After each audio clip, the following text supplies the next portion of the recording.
करू शकता. आता हे प्लगइन आधी ऑलरेडी इन्स्टॉल आहे का? नाहीये. मी काय करतोय, इन्स्टॉलला जातोय. ओके. इन्स्टॉल प्लगइन मध्ये पण तुम्ही जाऊन चेक करू शकता की मॉनिटरिंग आहे का.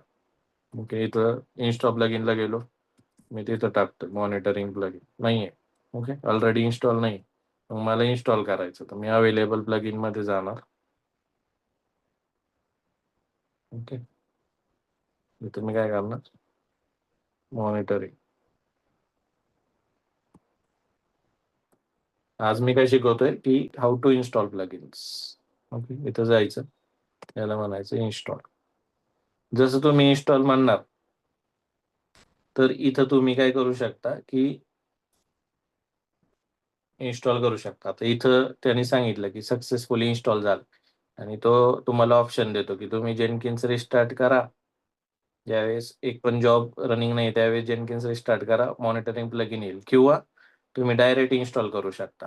ओके, तर मग मी काय करतोय, हा ऑप्शन यूज करतो, विदाउट इन्स्टॉलेशन पाहिजे. आता मग जे प्लगइन इन्स्टॉल केलंय त्याला यूज कसं करायचं, तर मला इथं काय करायला लागतं, मॉनिटरिंग टाकायला लागतं. जसं मी मॉनिटरिंग टाकणार, तर जे पण आपण इथं बघितलं होतं की हे प्लगइन काय काय देतंय ते मला माझ्या सेटअपमध्ये मिळायला लागलं.